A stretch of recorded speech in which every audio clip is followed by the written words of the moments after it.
Welcome to the 3Haunted podcast, where we bring you all things horror, supernatural, folklore, mythology, and all things that go bump in the night. What's up, everybody? This is your co-host, Ashley Lunar Goddess, Gorilla Girl filmmaker and horror-loving cinephile. I'm just your average podcast-producing badass. And I'm John Thomas. If it's haunted, cursed, or just plain weird, I'm into it. From paranormal encounters to horror movie deep dives, urban legends, cryptids, count me in.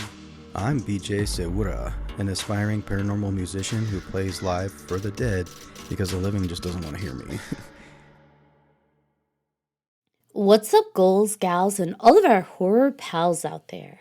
In today's episode, we'll be diving once again into the land of horror with special guest Jack Hunter. Jack is a filmmaker, producer, and fellow horror lover. Welcome to the show, Jack.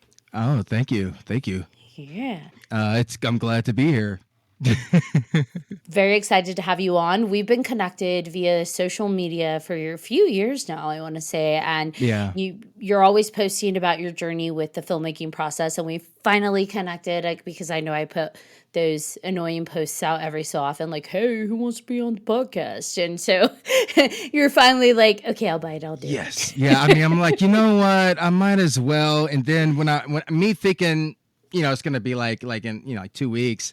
No, it's like a month and a half, 2 months. I'm like, shit. I really kept checking because I was like, I know I got a discussion coming up with the podcast, and I'm like, I was like, how do I find it? And then I kept checking, and then I was like the 19th, and I kept looking. I'm here, so we're good. Love that you stayed invested and committed, and we are happy to have you on. Well, thank you, and I'm glad to be here, and it's good to connect with fellow horror lovers. Yeah, I see you've got the Scream shirt on, Drew Barrymore. Yes, I actually, Yep. I know you can't see it. I got the pajama pants from Walmart today. Finally had my size, and I was like, yes. I bought those last year. Ghostface jammies. Yep. Well, I have the Chucky ones. I have the Jason, the Superman ones. I think that's it. That should be enough. I think that's 4 days out of the week. But No, it's never enough. no, I need more. I love horror jammies, and all of us can relate. We're all horror lovers. We don't wear them just during Halloween. Oh, critters! Hell's yeah. So I recently just added a Chucky jammy set to my collection, and Nice. little Child's Play, yeah, so that's fun. But I have my tried and true, always go to are my Lost Boys pajama pants. Little history fact here. I was the very first person in the entire world to review Lost Boys: The Tribe. The third one. Yeah, yes, it is. It totally, absolutely. I mean, it was the third one. I'm sorry, the Thirst. Tribe was 2, but the Thirst, yeah. It was me. I feel so badly for you having to watch it. Look, My judging cat's on. Let's hear it. Look, at the time, I was obsessed with Twilight and Vampire Diaries and, and True Blood. So when they started making fun of, sparkly vampires in The Thirst, the entire crowd cheered. It was a great experience. But, 20 years later, what? What? I will give you that. That is probably the only redeeming thing for me in that film is that they went so hard on Twilight. And I appreciated that. That was because yes, I've watched all of them. And I have to. I'm a Lost Boys obsessed fanatic. Even when I'm like, oh God, please just leave it alone, I still have to. And so I watched the second one. The second one wasn't bad. I know they were trying to touch on the Kiefer connection by using his half brother or whatever. And It was the his third son. What? It was his son. The Sutherland, it's his son. That's not Kiefer? That's not Kiefer's son. That's his half brother.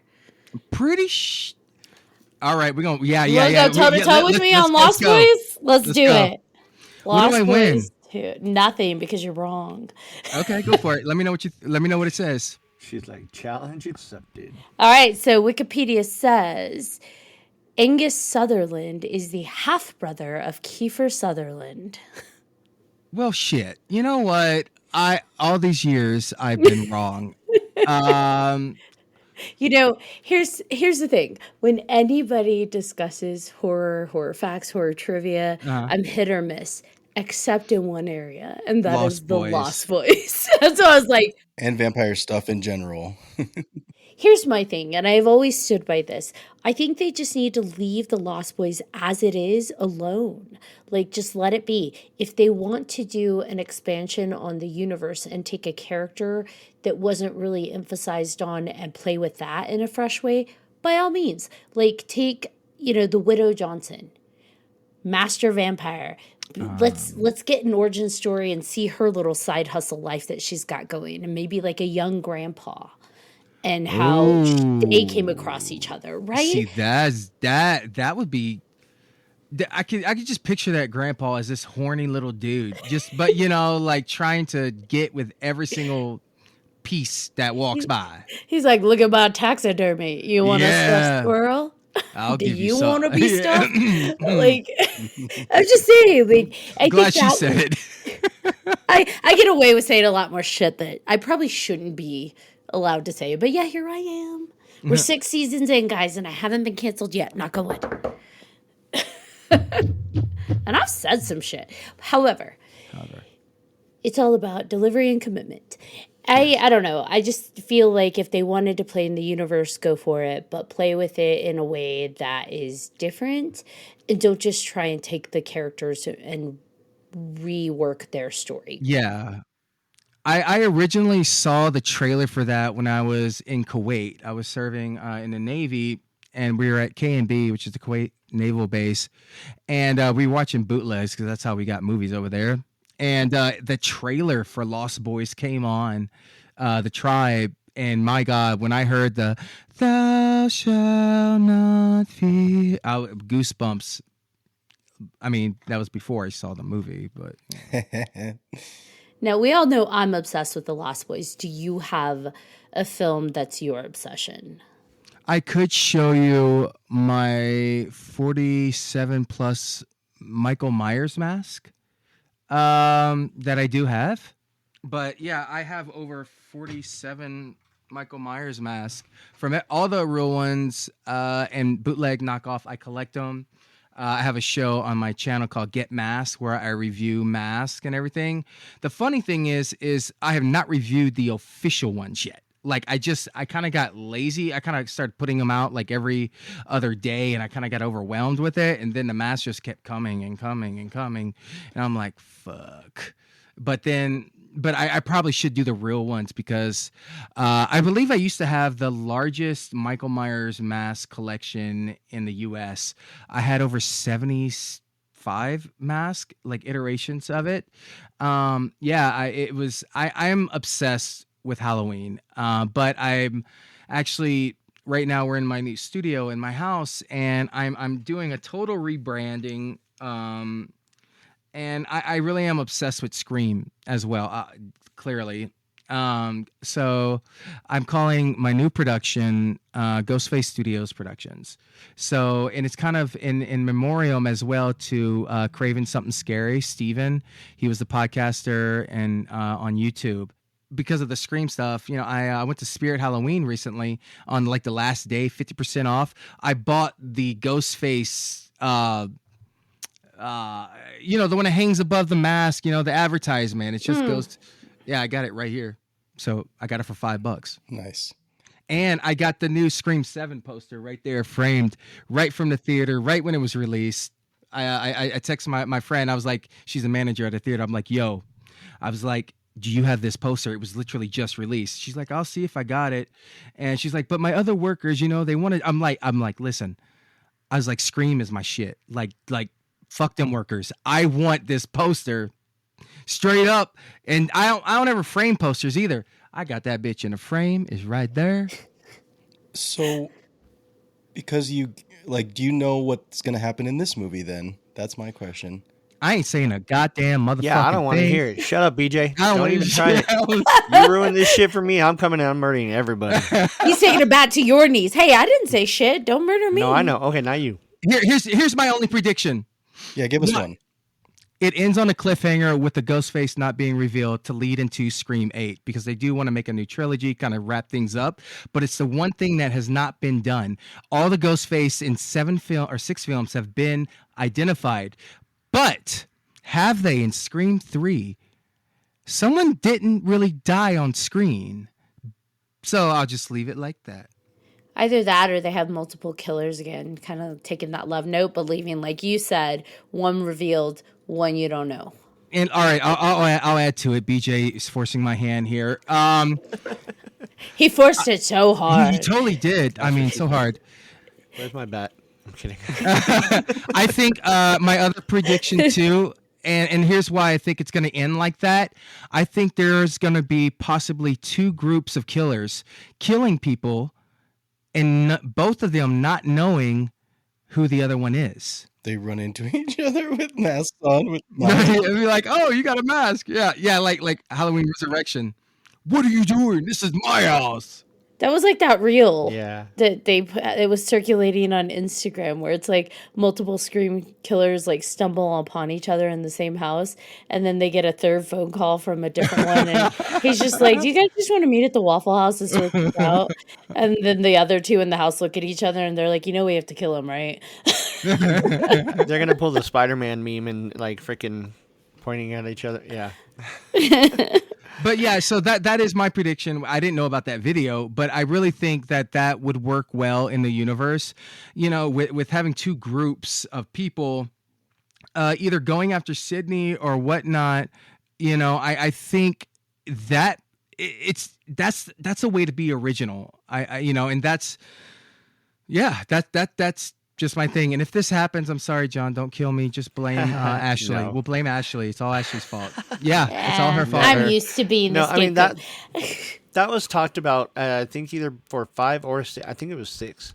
They kind of brought that up, like it could happen at first, and then obviously it went a different way. But But I tell you what, I will lose all respect for the franchise if they pull a 2025, I Know What You Did Last Summer. If they do that shit, I'm walking out. I'm changing my goddamn name.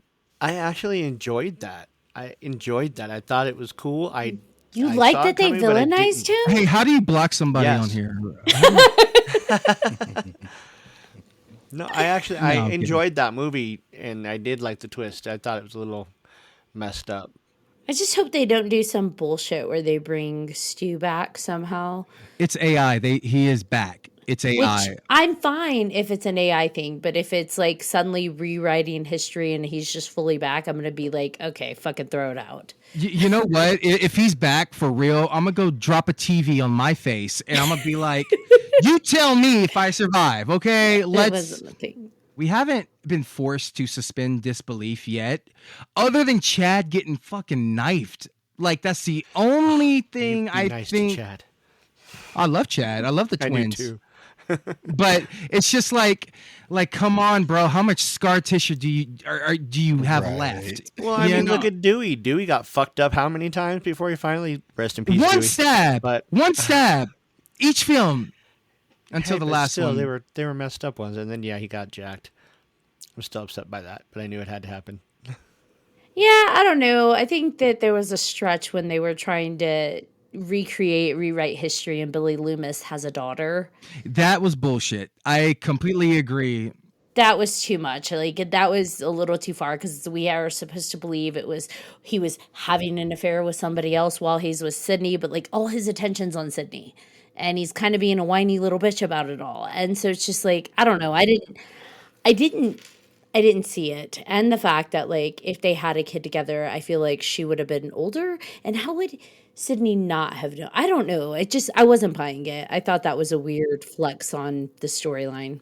The thing I love about just being a filmmaker, just being able to like, how did they do that, right? Like that's what I love, is to be able to like look at the different scenes and be like, oof, how would I tackle that situation, right? Like especially if you don't have a big budget, right? Like I think that's something that I want to know about your movies. Like what do you do? Like what do you look at in your own movies or for just the movies that you love that you're like, I want that, because it looks amazing, and I'm gonna add this twist to it? Like, is there something that you've seen in other films that you're like, hey, I want to use that?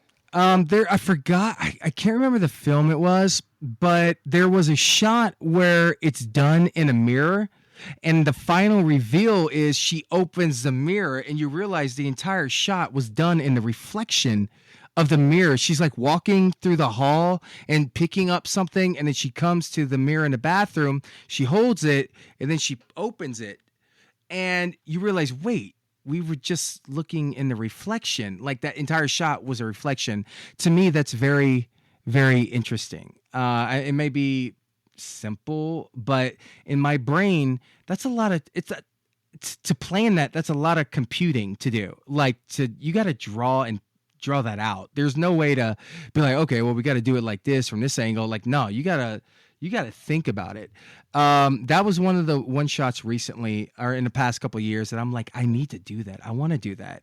I don't think that's simple at all, though. Anybody that's ever done any kind of filmmaking with reflective surfaces, including mirrors, that's a pain in the ass. You're trying not to catch your boom in the shot. You're trying not to capture any of your crew in the shot.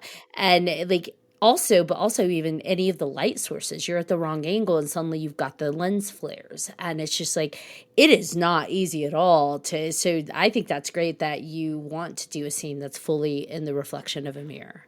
I mean, because I just love the payoff that it gave me. You know, like it was a different feeling. And like most people will watch a movie and just be like, "Oh, that was cool," you know. But no, when you look at the science behind it, or in post, like my brain went straight to post. Like they had we're not seeing something that's there, and it's like in post they were using the mouse as a camera or something, and it was zoomed in, so it was zooming out. That's I still don't know how they did it. Like I thanks for asking, because now I gotta do my research. But that one was just one of those shots that it made you feel a good way. Like, I mean, as someone behind the camera, it's just like, fuck, I want to do that. Like, I want to be that cool. Yeah, and in horror, there's just so many use types of shots that they use a lot in horror. Yeah. What is that forced? I forget what it's called, where it like zooms in and pulls out at the same time. It's like, I watched a tutorial several months ago, and they were doing it in CapCut, and I'm like, okay, I need to try this. Like, I gotta try this. And it's a lot of masking, and then doing several shots and just using your post-production tools to make the shot work. yeah, I think that's the one thing for me as a filmmaker. Is the shot worth it? Because it's gonna take forever. Like when you're doing these things, right? It's like how much, like budgeting your time versus, like what is it actually important? Like, is this gonna be shown? Does it have any kind of impact for the audience Right. enough that Yeah. do you run into those issues? Well, with the films I've done with found footage, it's more or less like, is it necessary? Like, yeah, we could do a cool shot. Like, that would be great. But will we spend all that time just on art? Like just the art of it, like just to make it look cool when people are just going to either be like, not catch it or something like that. So that's, I do have great ideas, in the genre to do, but the payoff wouldn't be like the payoff I got from the mirror scene. Like, they're just, I have to be unique. It have to be something worth it. Like to spend, 2 to 3 hours getting a shot that you only see for 7 seconds. And I think that's the most annoying part of filmmaking. Even when doing YouTube videos and stuff, you spend 20 minutes, 30 minutes talking. And then when you finally get the final product to upload, it's like 8 minutes, 9.5 minutes. Like, Jesus Christ, I just wasted all that time doing this and that. And especially with films, like, with found footage, we try our best at it. And in the end, you have to try to make it interesting, and there's a lot of stuff that gets cut on the cutting room floor. So I don't want to say there's a specific shot that we go for, but for the upcoming one that I'm developing now, it's gonna be unique, and I'll talk a little bit more about that later.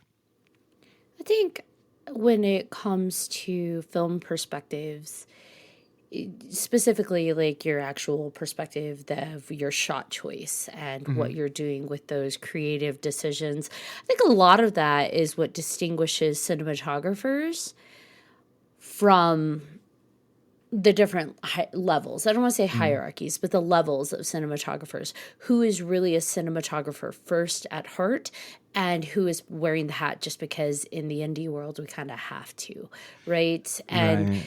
because every shot, every perspective, whether it's forced perspective or just a standard set camera on sticks, it is propelling the story specifically the way it's supposed to or should be, right? Right.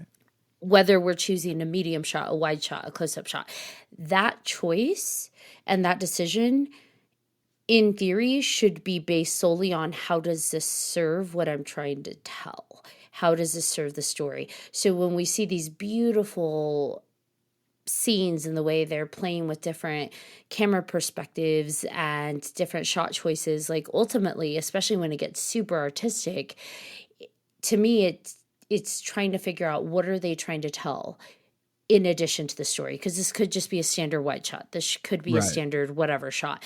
And instead they opted for this. And that's when I'm watching a film, that's what I like to have fun with, right? Because then it's like, ooh, I wonder why they chose to do that. What were they trying to do with the tone or whatever? Are they trying to make me feel uncomfortable? I think there's one in The Conjuring that was super fun. In the first Conjuring, when she runs out of the basement, and then one of the characters is searching for the little girl upstairs, and the perspective when she comes up is overhead, but then it floats up to the second floor, and then we get a reversal of that when they go back into the basement, and that was really fun. And it's like, okay, obviously that was pretty. Why did they do that? And I'm like, well, probably to make us feel disoriented. Oh, Just like the absolutely. characters Yeah. are feeling. Yeah. So I like to figure out why they make the choices they do, especially when they get really artistic with something. And so when you're doing a film, whether it's you, BJ, or you, Jack, and it's like, I have all these choices that I want just because I think that's really cool, I would encourage, if you're having to pick from one, ask yourself which one is actually supporting my story best. Yeah, I mean to do a shot just for the art, I think it's one of those things that a filmmaker will look at it and see it differently than the standard moviegoer, and they'll know, be like, oh, they flexing with that, like I know why they did that, like they They just had wanted the to do it. money. Yeah, of course, yeah, they had that budget, they had that Hollywood money, and they just wanted to do it, and it's like I don't want to do something like that, but if it brings to the story, I am so down, to try. I've never been the one to say no, let's not do it, because I've been on sets before I became a filmmaker. I think a lot of us, I mean, I speak for myself, that we were extras in Hallmark movies or extras in indie projects, because I started out in Vegas. I wasn't in the clique, so I would never get the main role.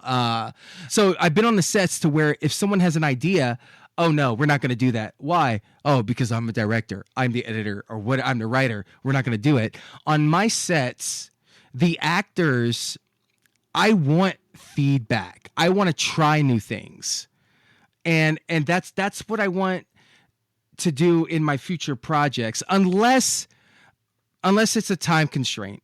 If something's not working, I would love for an actor in the film to be like, hey, Jack, like, I know you're doing it this way. Have you thought about this? And then I'll probably be like, holy shit. All right, I got you. Creative consultant. Here we go. All right, let's try it. And sometimes it ends up working because I didn't think of it. I'm not a snobby director. Like, I'm not a snobby filmmaker. And I think that separates me from a lot. And I'm not putting myself, on a pedestal or anything. I'm just a guy who loves doing what he does, and can do it. But like I love the feedback and interaction with the cast and the crew. And I don't look at someone, oh, you're just a PA or whatever. Like, no, fuck that. You're part of the team. Come on, man. If you want to do this, you want to film, like, try your hand at it. Let me see what you got. Prove to me, show me. I love giving opportunity to people. In my latest film, in the hitchhiker scene, those two actors, the main two ones, the male and female, first day on set, January 1st, 2025, never acted a day in their fucking life. Boom. That's what we got. And that, there's a lot of people that, will be like, oh, well, the acting is blah, blah, blah. I'm like, yeah, but you weren't there. Like, you don't know the backstory. And I mean, sometimes acting for their first fucking thing ever, I can't complain. And just so I made a mistake. The dolly zoom is what I was thinking about as well. Oh, It's like that vertigo effect, the Hitchcock zoom, right? That's what that is okay. for, like Jaws, right? And then you see it Mhm. in a lot of other Oh, movies. when they zoom up on his face and he has Mhm. yeah, okay. It's like using a dolly and then the zoom lens as well, causing the background to stretch and compress while the subject remains in the same size and everything. But it's fun. It's fun to do those things, right? Like to have those effects if they Yeah. matter, right? Oh, absolutely. Like that, the dramatic effect of when it zoomed in on the guy with the cigarette and is like, holy shit. Like everyone watching it for the first time felt that moment. Like, oh fuck, so. But yeah, I didn't know that. I didn't know Dolly or yeah. Okay, what's it called? The Dolly Zoom? Dolly zoom. I'm writing that down. Hold on. See, learn something. Yeah. So, in Paranoia Tapes, what distinguishes you from other found footage films like VHS or Creep? Oh, this that huh. I know I'm playing dirty, but you know what? We're here. I love no, because like I no, I get it. That's a great fucking question. I have never been asked that actually. It's see, I had to adjust my mic now. I got to get ready for this question. Like I'm He's gonna trying. pull a BJ and crack his neck. Yeah. I, God damn it! I have never been stumped in my 40 years of entertaining. Even singing. I've never been stumped like this. This is God damn. You got me. No, it's because I want to say the right. I don't want to say the wrong. I'm really buying time here because I'm thinking in my brain, but I really don't want to say the wrong thing. Take your time, man. Take your time. Just think about it for a second. It's a hard-hitting question, I know. No, because I don't want to be cliche either. I think what Just be genuinely you. I clearly do it for the love of entertaining and not for money. If anything, Paranoid Tapes was inspired by VHS, which was a low budget indie horror released by Magnet Releasing, I believe, when it first came out. And it was the first film that gave me nightmares as an adult. And I make them for the love of making them, and I already know, like, a lot of people don't like it, but you know what? It makes me happy. And the fact that, like, if any of my children want to continue it later on, they can. And I think it's just, I don't want to say originality because I fucking love Creep 1 and Creep 2. I just actually downloaded Creep Tapes. I haven't watched it yet. I know one day, with where I'm headed with the vision of making these types of films, one is going to hit. And I think it's going to be really cool to know that it's a trial and error, like, of never giving up. I really originally wanted to make like when we announced the first one in 2014, we were on a podcast in Vegas. And I was like, yeah, I want to make like 7 of them. And here we are. And I've already written the 13th one and completed the 12th one. So I'd say it's just oh God, what separates me is that I guess it's a humble beginning, and it strives. And oh, I think one thing's with VHS, which I fucking love VHS. Okay, I love you guys. Please ask me to do a segment. God damn it. I've been waiting. I got. Might not be that successful, but I got 12 fucking films that you inspired. Okay, creators. But I love the journey. That. Oh God. Because now I sound like I'm up here, like I'm just a normal guy, You know what I love though about what you're saying is, I don't know if you know the backstory to Creep, but those were 2 guys just like you. I think Creep Oh 1 yeah. had a $500 budget. Creep 2 Oh had a $500 budget. These 2 guys wrote it together and said, "We'll act in it. We'll found footage it and we're going to just rock with it." And look how well it wasn't as big when it first hit, right? And right, then yeah. It was. it dominated. Oh yeah, it was underrated Yeah. to an extreme. And I remember watching the first one and being like amazed. And come to find out, like they had I think when they wrote it, they had like the outline, but the whole wolf mask, all that was improvised on the spot. And I'm like, that's what I want. I want to create a scene that people fucking remember. Like, I don't care who you are, how old you are, how tough you are. You see that motherfucker standing up there by a door and with a flashlight, I'm out. Like, you good, bro. Like, you got that one. Check out. Time to go. You know what I love is Mark Duplass actually goes to the conventions with a wolf mask and he will take photos at the photo ops with his mask. Like he doesn't put it on so people know it's him, but he holds it between he and the guests so people know, okay, it's Mark and he's got his wolf mask. Yes. Now, would you suggest me watching the Creep tapes, or does it kill the nostalgia? I haven't watched the Creep tapes, so we would be on that journey together because I've seen Creep 1 and 2. I just haven't had the opportunity to watch Creep tapes yet. Yeah, the same, and that's the same for me. And it's like I think when it comes to those things, which totally sucks because I've written the Paranoid tapes, the series, I have the scripts. It's like in a way, I want to prevent myself from seeing them sell out because VHS kind of.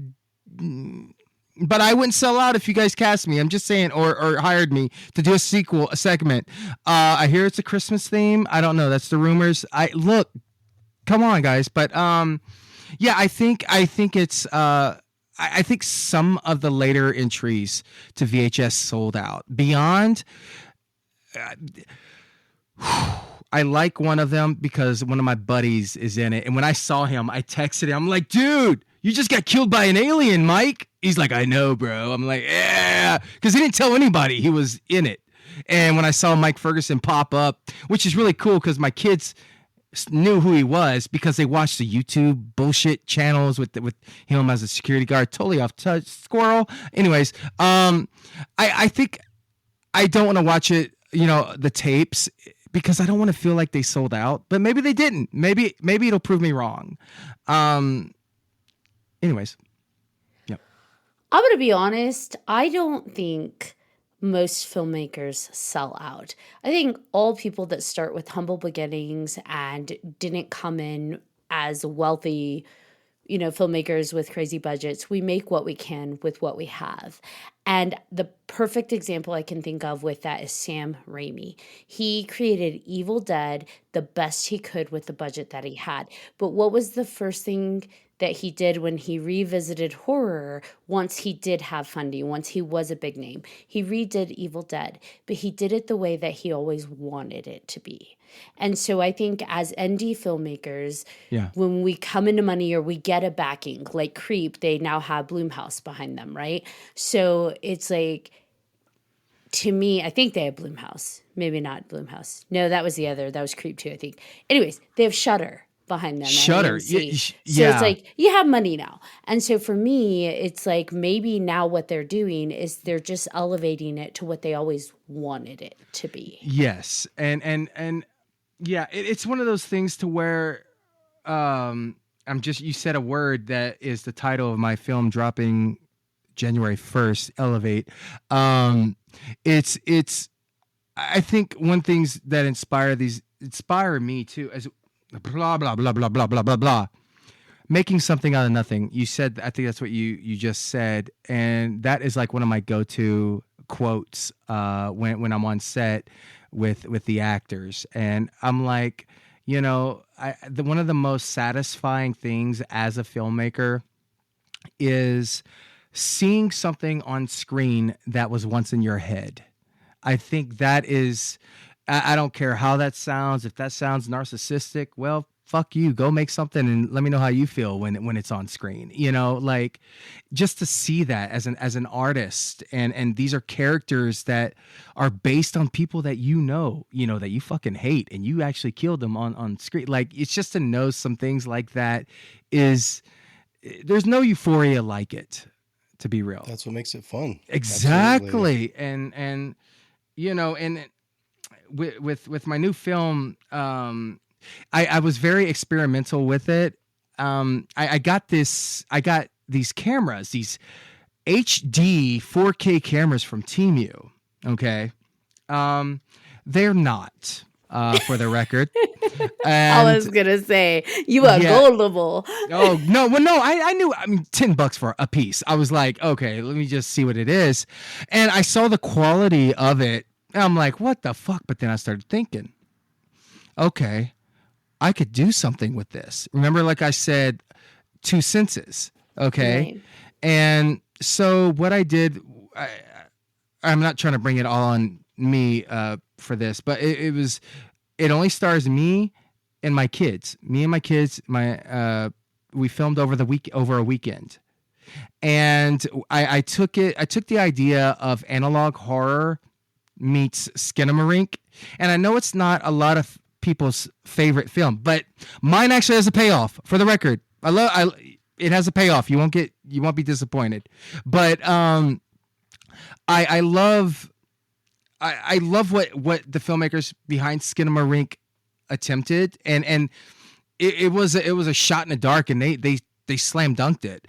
So I wanted to emulate that and mix it in with a story and have the horror be what you can't really see, if that makes any sense, and then having sounds that play with the viewer, and I think that it's gonna be a film where either you love it or you hate it, and I'm okay with that, because there's gonna be some found footage fans out there that are gonna be like, well, there was a score behind it, and it wasn't really footage, and all that, and I'm like, shut the fuck up, go make one if you don't like it. That's all I say about those people. But yeah, it's different, and I believe I don't want to say the network it's dropping on, because I haven't signed the paperwork yet, but the ETA of it is January 1st, which kind of sucks because I'm going head to head with fucking Stranger Things finale. I'm like, yeah, I'm definitely losing that day. I had a thought and it just went out the window. I know the feeling. I did pretty well up until now. Yeah, it's okay. I'm enjoying this. Is so much like to talk horror with people. I don't think like the listeners, like if you're listening and watching, it is as fun as it looks, because a lot of our close friends, I mean, at least for me, don't like horror, or don't like these discussions. And when you finally get with people that have the same passion and not necessarily love what you do, your art, but like you guys, you connect on the same creative level, and it feels good to talk about stuff like this. So if you're listening and you hear all this rambling, well, fuck, I don't get to talk to anyone like that. I got to call my other people, like I talked to Ashley or BJ. I'm gonna add all you guys, so get ready for a cold group chat. But no, I just it feels good and it's fun, and to actually talk with people who know what the fuck you're talking about. Like that's so great. So you don't have to explain. Well, in a book of it, Pennywise was just this thing that they created. They wanted a spider. Well, why wasn't it in chapter 2? Well, shut the fuck up and just watch. Just appreciate it. Yeah. No, and I do want to do a callback to something that you said. You Okay. mentioned this concept of like when you see your screen on film or your film on screen and you're like, well, maybe it's narcissistic, but it's not. I think we're all artistic in some way and we're all expressive in some way. So for a filmmaker to have this story burning inside of you to tell, no matter the reason why, no matter what the origin of the story is, the fact that it's your story and you put blood, sweat, and tears into it and it's on screen, like, holy shit, if that is not a powerful, moving moment. And even if it's like a 5-minute short, it's like, I made that. And now it's up there. And that's amazing. And I'm sure authors feel the same way when they complete a book. And that first book, that manuscript is in hand. It's like those are amazing things because it's a sense of accomplishment that not only did we execute something that we set out to do, and it ain't easy. No. We all know that. No matter how much money you have at your disposal, it ain't easy. And to have something inside of you now reflected, like of you, your story, what you wanted to tell out for the world to see, like, that's amazing. Yeah, and I think the reason why I say like the whole narcissistic thing is because like everybody has growth. At least you should. In filmmaking or creating anything.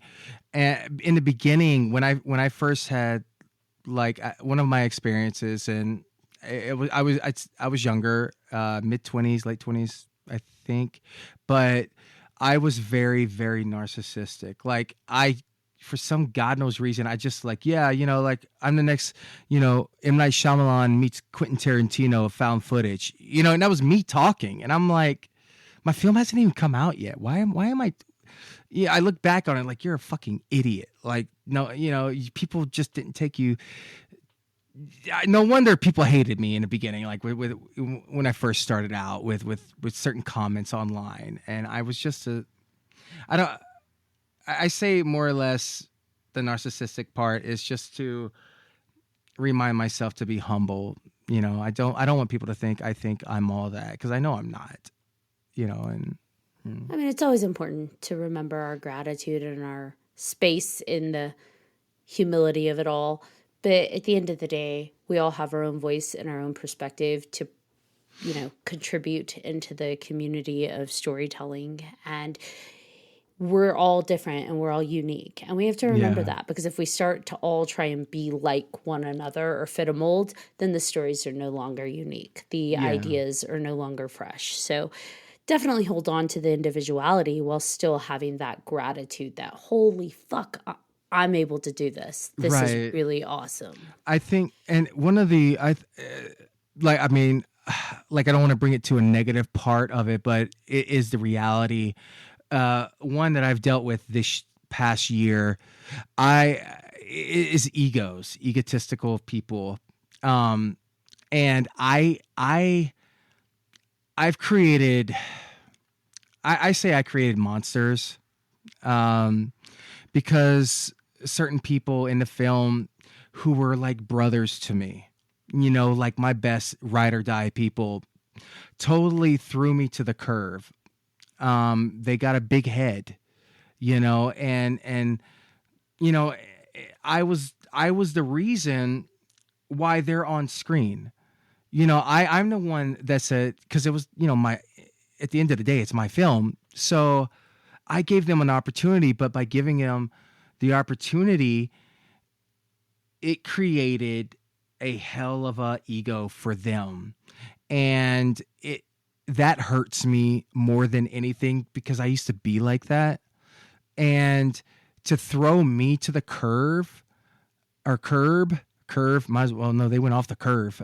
They threw me to the curve, but that part, that's the reality of filmmaking, as well as what people don't talk about is the relationships that are lost because of a narcissistic, egotistical train of way of thinking.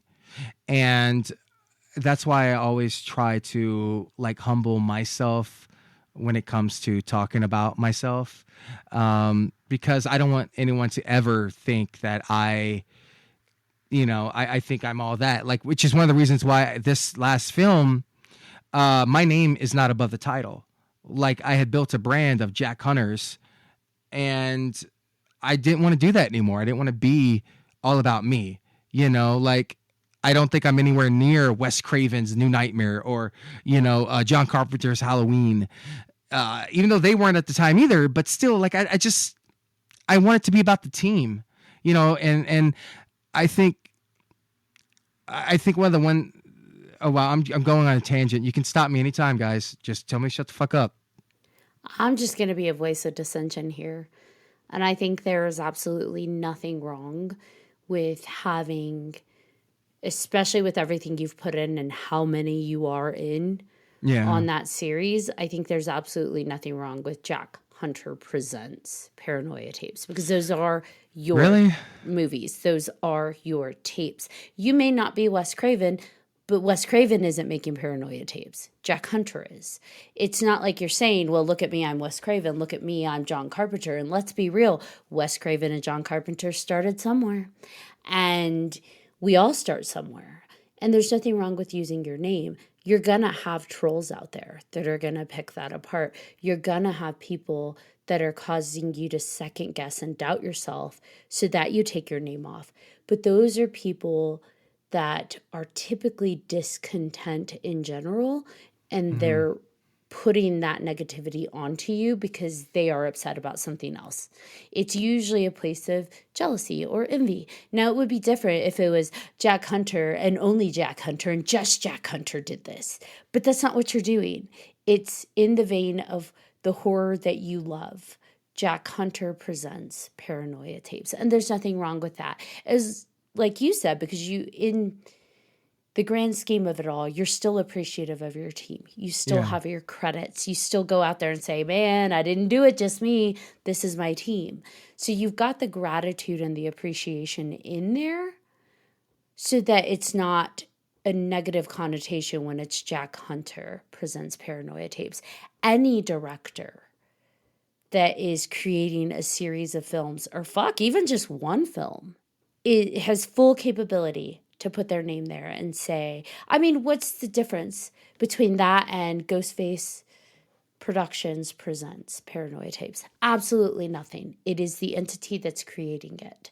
It is the person that inspired that and brought that universe to life. So if you're like, well, I put it in there because I got an ego, well, then that's for you to sort out. But if you're like, no, that's just my love note to how horror is titled and done, then I would say don't let people knock that out of you. Because there's going to be a lot of people that have shit to say about your film. Well, I would have done it this way. Well, I would have written it that way. Well, I would have. And I'd be like, well, you should make your own film.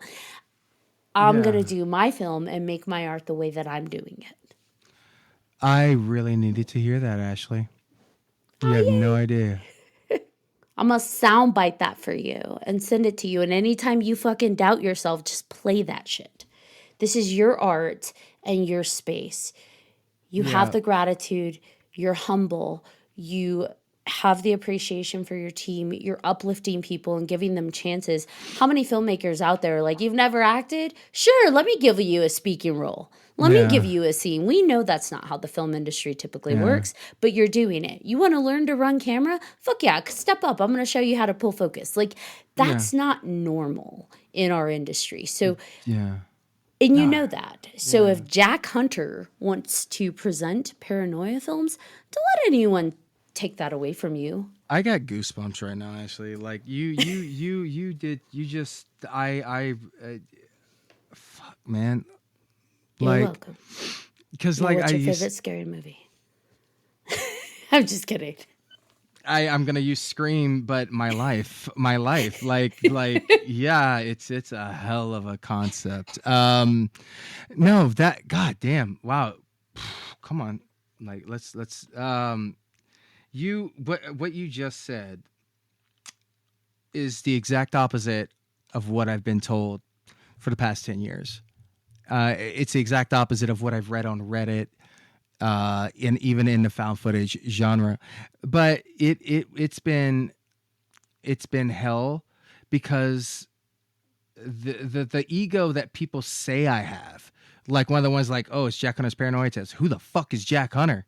You know, so it's like it's very a solemn feeling. I don't know if solemn is the right word. It's sombering feeling to know, to hear that, because the people that I just mentioned about in my film are like, oh, it's all about Jack. It's all about Jack because you're Jack. That's why it's the way it is, because you're Jack. I'm saying And you're goddamn right, and I'm the one who wrote this. right, yeah, I'm Who the do one you who want put me you- to put this? Yeah, I'm the one who put you on the fucking screen. You know, I didn't even have a lot of screen time because I wanted it to be about everyone else.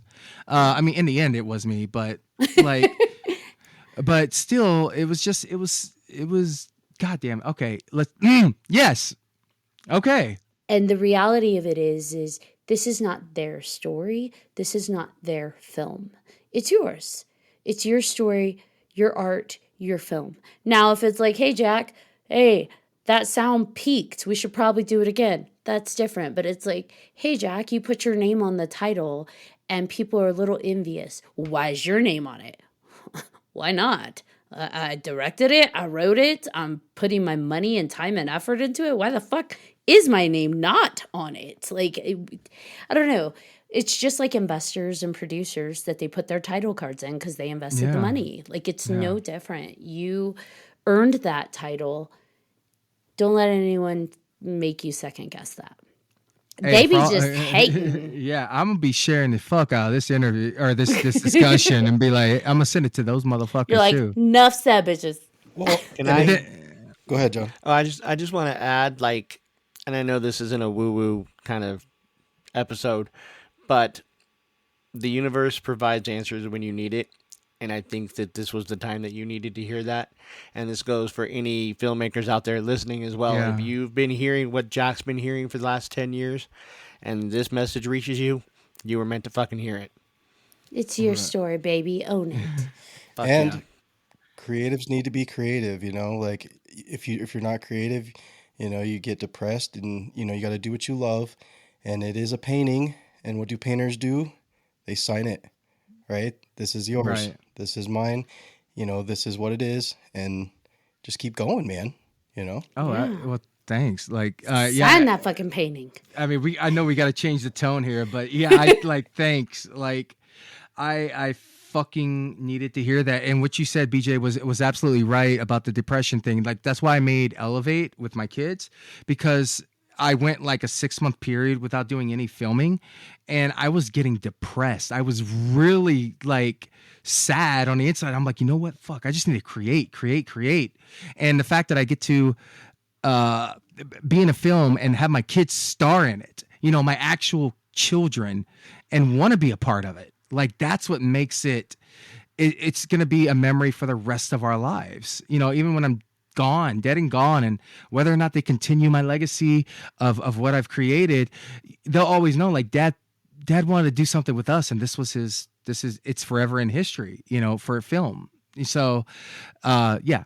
Anyways, so Well, and consider this, yeah. and especially in the creative industries, the bigger you go, the higher you go, the more you're seen, the more the negative people are going to come out of the woodwork. So Oh yeah. the positive is equally there, but we hear the negative a lot louder. So Yeah.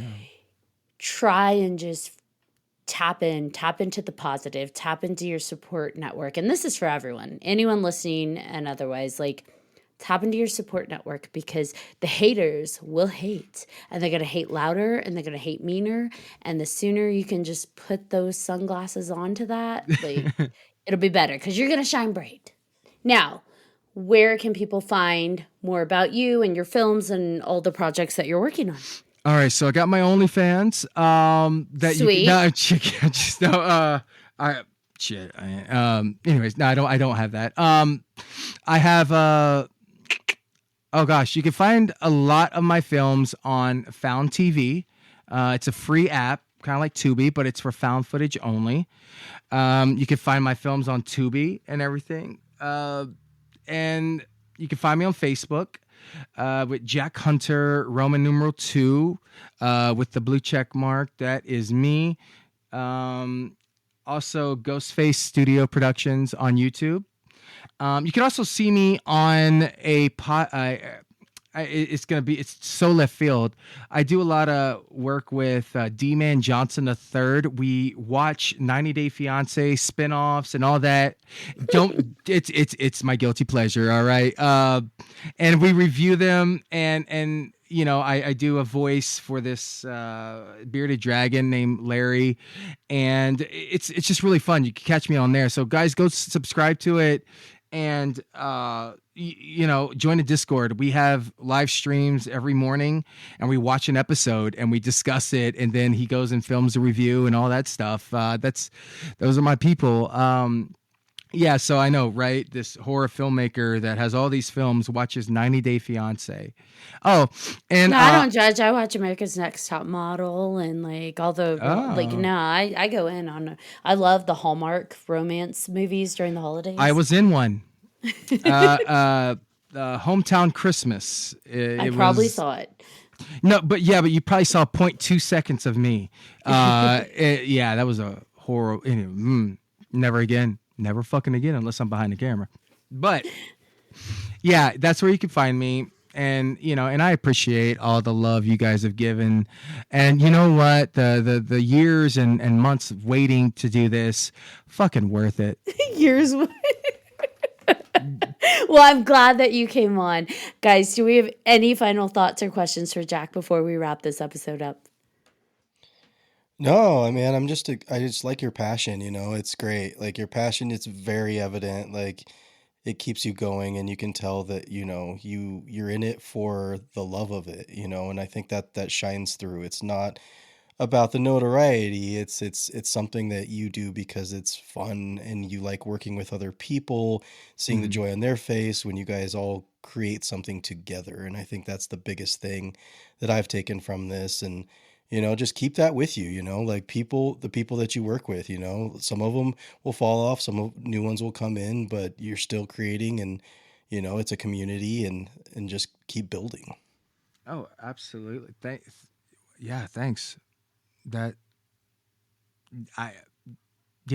Thanks. Thank you. Yeah.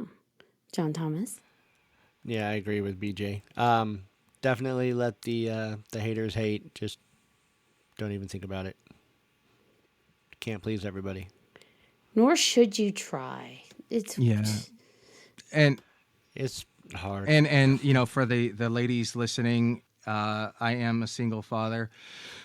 So if you love horror, I just gave you my personal Facebook out there. So oh boy. Come see me at a convention. And this has been 3Haunted Dating. Thank you. We are now a matchmaking service. Yo, hey, if something happens, look, I invite you guys all to the wedding. So, and you can come as your favorite horror character. That's the only way. Like that's how it's got to do. Awesome. I was going to say it has to be a horror theme kind of thing. So yeah, for sure. I'm down. I'm in. Sacrificial lamb above the cross. In the field. Let's go all with a bear and do. Does it Midsummer. have to be a lamb? Can't we sacrifice a chicken or something? Chickens are assholes. My parents have chickens.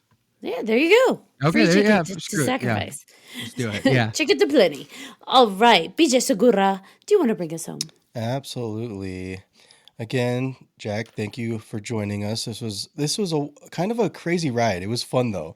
Like we went everywhere with this episode, and I think that's what people appreciate because we're not strict. This has got to go this way, and we went filmmaking, we went horror, we went a little deep, and that's fun. So again, thank you for tuning in to this episode of 3Haunted Podcast with your hosts. I'm BJ Segura. I am Ashley Lunar Goddess. I'm John Thomas. If you have any questions, comments, or episode suggestions, please feel free to email us at 3hauntedpodcast@gmail.com. If you haven't done so already, please like, follow, and subscribe to all our social media. You do not want to miss our amazing guests like Jack Hunter. Also, don't forget to check out 3hauntedpodcast.com, where you'll find our past and current episodes, as well as guest information and all kinds of awesome merch. Until next time.